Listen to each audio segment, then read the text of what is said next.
Thank you for joining us again and welcome back to Explorer. You know that we salute you and we appreciate your time just by taking a few hours of your day to join us here to talk on the strategic relationship, this complex partnership, unforgiving engagement that the continent of Africa has at the moment.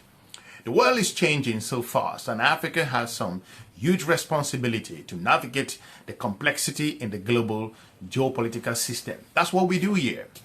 The continent of Africa at the moment is dealing with one of the most transformative periods in history. And we are paying attention here at the Explorer, where we cover what's happening in Beijing, in Moscow, in Delhi, in Brussels, and in Washington. More importantly, in emerging Turkey. And why am I saying this? I'm saying this because the most consequential deployment in the continent of Africa, most recently, considering the countries of the Sahel, Burkina Faso, Mali, Niger. It gives you a perspective on the reason why the double standard of one of Africa's geopolitical partners, so-called the geopolitical partner that has, in most cases, centuries, have been questioned with regards to its presence in the continent of Africa. The Chinese, the Russians, some European partners has proven over and over that Africa works. But today I want to examine more deeper to considering why France, at the moment, still lives in nostalgia, still consider that it would have done better. And I have a president talking here today to look at the most massive deployment that was considered in history as one of the periods where France wanted to showcase its geopolitical strength and engage the continent from the security standpoint. It is important for us to continue to look at this particular Operation Serval and Barkanande, where when you have the leader of the country comes out and talk on these issues, Africa must pay attention. That's what we do here. Let me dive into the hypocrisy of the strategic partnership that the countries of the Sahel have been questioning for centuries on why the strategic partnership that they thought they had with the country of France, whether in the currency aspect or whether it is in infrastructural needs, or more importantly, the security concern that they do have, that France was a partner they could rely upon. But France does not have that leverage, does not have that capacity that they may be looking for to exert the pressure to bring the strategic benefits that they were looking for. Why am I saying this? I'm saying it because France's own engagement with the countries across the region, specifically French-speaking, has been of a hypocritical engagement. Why am I saying this? I'm saying this because the hypocritical engagement was exposed during when France came out pretty clear, and more importantly, embraced the situation in the country of Chad, of which now Chad has turned its back from the country of France, from the strategic partnership. The president once came out clear and said, it doesn't work. However, despite acknowledging the situation and embracing the situation in Chad, France went ahead to criticize what happened in Mali, Burkina Faso, and Niger, including in Guinea. But on one hand, you are embracing events happening in Chad. On the other hand, you go ahead and alienate other partners that you call so-called partners in West Africa. This double standard came out clear. And in a recent interview, Mr. Hollande, the former president of the country of France, who authorized France's troops to engage West African countries, especially that of Mali, talking about the different events that happened there, is now regretting that particular decision, and he struggled based on his recent outing. And more importantly, the hypocrisy could not be hidden anymore. Mr. Hollande struggled to put on that particular narrative of why this separation of looking at Chad differently and Guinea, Niger, and Burkina Faso from another angle. And the answer Mr. Hollande gives you tells it all. Let's play this clip. And then Chad, following the death on the battlefield of Idriss Déby almost 2 years ago, Emmanuel Macron went to N'Djamena to support the transition led by the son of Idriss Déby, Mohamed Déby. But now, demonstrations against his will to stay in power were repressed in blood. 50 deaths on October 20. France reacted only mildly, but Paris condemned very firmly the coup that happened in Mali Mali, Burkina, Guinea-Conakry. Isn't there too much leniency on behalf of France regarding the Chadian regime? Well, there again, as French president, I was led to forging strong ties with the President Déby because President Déby was very forthcoming, active at a time when the jihadis had to be expelled from northern Mali. So there I know what we owe to Chad and the sacrifice of his soldiers, and Chad has always agreed to take part in our international operations. I recall what we did against a terrorist group that was very active around Lake Chad and is still very much present. Now, when President Déby died, I was no longer in office at that time. It wasn't really a coup that took place, rather a military succession with the idea that this transition would only last a short while and the son of President Déby would not run for election. And today it's precisely the opposite that's happening. Not only did he renege on commitments made, but a very severe repression and prisoners. I have the same attitude every time there's a coup, freedom's challenged, and I condemn that decision. You think your successor wasn't firm enough? I think he knows that we have a base in Chad, that Chad is cooperating in the fight against jihadism, but it's no reason for us to be tolerant in respect of serious threats to freedoms, human rights, and opponents to this regime. Why am I saying this? I'm saying this because, make no mistake, the former president of the country of France, Mr. Hollande, is the one who ordered the troops to go to Mali, Burkina Faso, Niger to battle the jihadists in that region. And what has happened so far? We saw that Mr. Hollande has come under tremendous criticism in regards to how he sold this particular ambitious project that happened in that part of the continent of Africa, where we all find ourselves today, with Burkina Faso, Mali, and Niger are fighting existential threat in the region. Make no mistake, the Tuareg rebels, as a result of France's spearheading the invasion of the country of Libya, led to where we are today. So if the leader of France, the former president, coming out clear and trying to defend his position, Africa must pay attention on the geopolitical implication of why the countries of the Sahel are behaving the way they are behaving. In a recent interview, considering the strategic issue, as Mr. Hollande recently misspoke, like I told you, the entitlement mentality and the issue of saying that this is my backyard. That narrative has failed recently.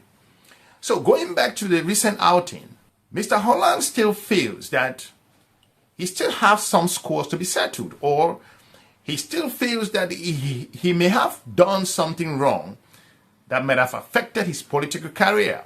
We've seen that how he struggles to explain the position of France over and over.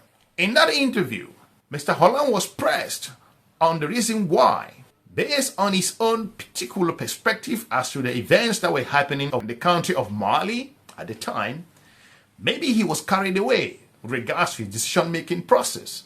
And these journalists, some fine journalists sometimes, they held Mr. Hollande under pressure for him to define the reason why he led that particular decision, or why he made that decision for the French troops to go in there to save Mali. According to Mr. Hollande, it was done as a result of some kind of free will, some kind of solidarity based on his own understanding, because according to Mr. Hollande, the African Union head was calling him, and more importantly, the interim president of the country of Mali was kind of screaming that you need to come because things are getting worse.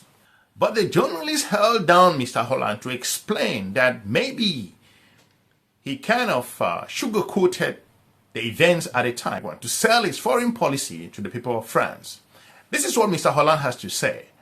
and we will get into more analysis. Let's roll the clip. In your memoirs published in 2018, you say that the military headquarters warned you that a jihad column could reach the capital city Bamako within 3 or 4 days, even less. Some say that this kind of threat didn't exist. You exaggerated to sell, quote-unquote, the servile mission to the public. Did you have obvious evidence by element or human that the jihadists will take Bamako?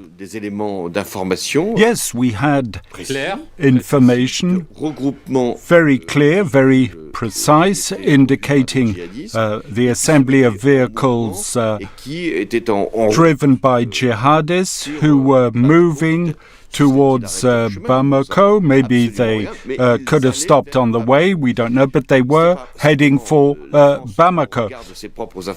It's not just France on the basis of its own information that said that. I still recall, since you're recalling that, the interim president of Mali, who on the telephone said to me, well, come because tomorrow or the day after it'll be too late. I had the telephone call from the president of the African Union, who was saying, well, we have information indicating that the jihadists are equipped with vehicles that were taken from the Chadian and the Libyan conflict previously, that they're coming and they have equipment to control a town. Later, I asked myself the question, was it possible for a few hundred jihadis to control a town like Bamako? And when I also had to face events in Iraq, that Mosul fell under the pressure of a few dozen, 100,000 jihadists against an organized army, as the Iraqi army was, I said, yes, it's possible for these jihadis to reach Bamako, but also to control the Malian capital. For how long, we don't know, but they could have targeted that and achieved it. That's why I didn't exaggerate anything, and it's rather the Malians, through their authorities, asked me to act because they were under threat. Right after the reconquest of the north by Serval, you go beginning of February to Timbuktu and then to Bamako, and you say there, it's a quote that remained famous, I just experienced the most important day in my political life. Haven't you been slightly carried away by the military victory? Or 10 years later, given the situation of Mali and of Sahel, generally speaking, don't you regret having said that? No, I don't, because I truly felt those words, not because we'd won a military victory, because the people were there. Women were wrapping themselves in the French flag. Large crowds in Timbuktu and Bamako were asking us to stay and expressing their gratitude. You see these images that I still have in mind that are being shown. You see that people were grateful for what France was doing. And then I was saddened to see these ties fraying based on friendship, the gratefulness of the population in Mali, but also in France. Many Malians have a livelihood in our country and live their lives peacefully. So I was sad to see the situation deteriorate. Why did it deteriorate? Because precisely as was said, jihadism continued to strike, and the Malians are saying, well, it's never going to end for us. And in spite of the intervention of France or the UN mission, the African forces supporting them, there are still atrocities, still suffering, barbaric acts being committed, and also probably because a military operation that lasts 10 years gives the impression that we're seeking something else other than just helping. There's a form of occupation of the country, something we've always rejected. And then propaganda that took root on the social networks, indicating that France was coming to dominate a country, seeking to humiliate it, dominate it, control it, and that wasn't at all the case. Just look at the influence that Wagner has, or the networks fueled by the Russians that managed to convince part of the population that they would protect them better than we could. And I think the neo-colonials are them. Mr. Hollande got furious to an extent based on his own analysis regards to the geopolitical enemy, whom they would consider that Russia is one of those countries that do not sit well regards to France's global ambition, especially in its own backyard, Burkina Faso, Mali, Niger, Central Africa, and all other countries. Now, how complex is it? It is complex, no doubt. And it's important to know that France got so embarrassed as a result of the country of Russia's involvement in the continent of Africa. Considering what we are seeing, as we have seen the United States of America left the country of Niger, that were kicked out, of which Niger refused to abide to how US's foreign policy wanted them to behave with regards to their diversification in terms of their geopolitical engagement in looking for alternative. So Mr. Hollande was held down based on his own perspective that the so-called then what was known as the Wagner group, now it's the Russian Revolutionary Corps or so, they've changed the name, that they were, according to him, coming in to cause havoc in the region. But I think Mr. Hollande failed to understand that France has been in this region for centuries and was unable to, based on Operation Serval and Barkhane, to bring the required result that the countries of the Sahel were looking for. Mr. Hollande stumbled and he said this. Well, the French military withdrew from Mali and the Russians came in. Could the Russians succeed where the French failed on the military ground? Or your concern 10 years earlier, the jihadists wouldn't seize Bamako? Is it still actual? Well, first of all, when we came with our own flag, at the request of the Malian authorities, with the support of all the countries of the region and also of the legitimacy conferred on us by the United Nations. Indeed, the legality of the UN. It's not a country today. Russia doesn't declare that it's present through its own armed forces or troops. It's a private group. And we know its ties with the Kremlin, a private group that lives from the money it receives or the predatory activities that it conducts on a territory. It's a private group that isn't answerable before any international institution, a private group. We don't know where its funding comes from, and the soldiers that make it up, very often former criminals who are there for interests that are similar to what we used to call mercenary activities. Yes, but if they succeed? Well, the other question is the one that you ask. Are they succeeding? Are there fewer terror attacks, less occupation, less action by the jihadists? The answer is no. No, it's worse. The situation is worse. Jihadism is spreading, striking civilian populations with massacres noted by a number of observers. They're also striking in southern Mali, where they weren't present, not to mention central Mali, where there's renewed fighting, very often striking the civilian population with ethnic clashes that have been rekindled. That's why I think this group has absolutely no legality in its operation, has no general interest in being there, save very specific interests, and isn't effective when it comes to fighting terrorism. Now, I respect the sovereignty of countries. As I said, France only came because it was called upon. It left because its president was no longer desired. If Malians wish to have relations with a private group, it's a matter for them. With a state other than France, it's their business, but they will have to answer to that in due course. Despite Mr. Hollande's own post-presidential kind of trying to recover himself from the decision that took place in the country of Mali, in the region in particular.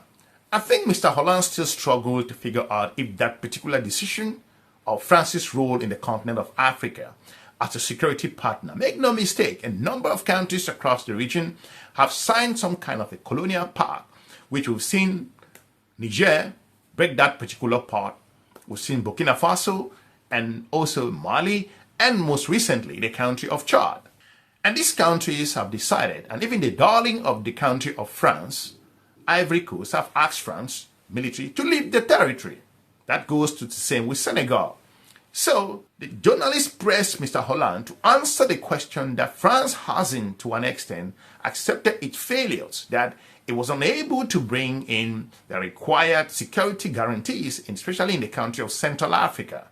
Mr. Hollande struggled to figure out how to answer that question, but it goes back to the point that these countries are looking for alternative, and each time they look for new partners, France becomes furious with regards to a particular perception that this is his backyard going to other geopolitical partners.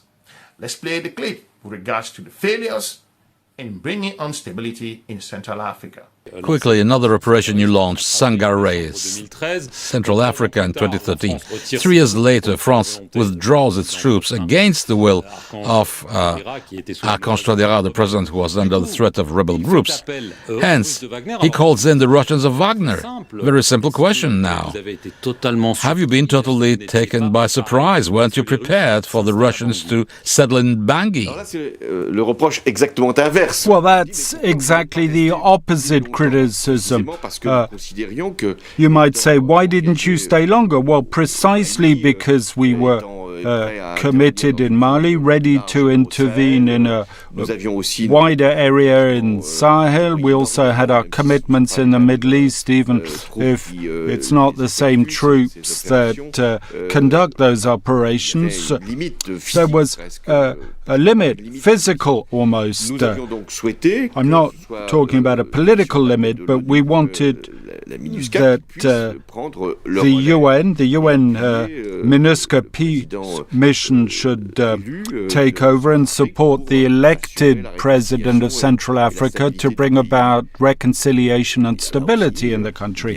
And there again, others were called upon. You didn't see it coming. That was my question. Well, we probably saw it coming without understanding that there again it was more than military support, but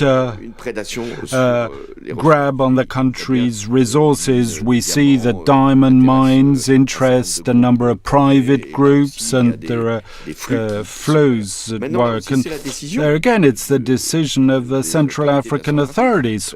It's up to them to know what they want as their destiny, and I find it's rather unfortunate that a group such as Wagner has established itself as it has.